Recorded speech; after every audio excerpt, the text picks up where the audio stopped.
আল্লাহ সুবহানাহু ওয়া তাআলা কোরআনে কারীমের সূরা নূরের 54 নম্বর আয়াতের মধ্যে ইরশাদ করেন, কোরআনে কারীমের সূরা নূরের 54 নম্বর আয়াতের মধ্যে ইরশাদ করেন, ওয়া ইন তুতিউহু তাহতাদু, তোমরা যদি রাসূলের আনুগত্য করো তাহলে তোমরা হেদায়েত লাভ করবে। আর কোনো ব্যক্তি যদি সুন্নাহকে তার জীবন আদর্শ হিসেবে গ্রহণ করে এবং সুন্নাহ পরিপালনের ইচ্ছা পোষণ করে থাকে, তিনি হেদায়েতের উপর আছেন, এটা নিশ্চিত হবেন।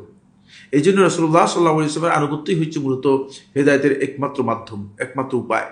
কোনো ব্যক্তি যদি আল্লাহ নবী সাল্লাল্লাহু আলাইহি ওয়াসাল্লামের আনুগত্য করতে না পারে, তাহলে সেই ব্যক্তি হেদায়েত লাভ করতে পারবে না। হেদায়েতকে আল্লাহ সুবহানাহু ওয়া তাআলা কনফাইন করে দিচ্ছেন, এই আয়াতের মধ্যে সীমাবদ্ধ করছেন। আল্লাহ রাব্বুল আলামিন বলছেন যে যদি রাসূলের আনুগত্য করতে পারো তাহলেই তোমরা হেদায়েত লাভ করতে পারবে, এবং অনেকটা কন্ডিশন দিয়ে দিচ্ছেন যে রাসূলের আনুগত্যের মধ্যেই মূলত আমাদের হেদায়েত রয়েছে। তো রাসূলের আনুগত্য আমি কিভাবে করব? রাসূলের আনুগত্যের পদ্ধতি হচ্ছে একটাই, ফাতাআতু রাসূলিল্লাহ সাল্লাল্লাহু আলাইহি ওয়াসাল্লাম হুয়াল আমালু বিসুন্নাতিহি।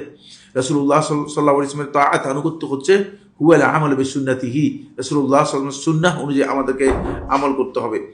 সুতরাং রাসূলুল্লাহ সাল্লাল্লাহু আলাইহি ওয়াসাল্লামের সুন্নাহ অনুযায়ী যদি আমরা আমল করতে যাই, তাহলে আমরা দুনিয়া এবং আখিরাতের সলাহ, দুনিয়া এবং আখিরাতের যে সমৃদ্ধি, দুনিয়া এবং আখিরাতে যে হিদায়াত রয়েছে, সেই হিদায়াতটুকু আমরা অর্জন করতে সক্ষম হব, আমরা অর্জন করতে পারবো।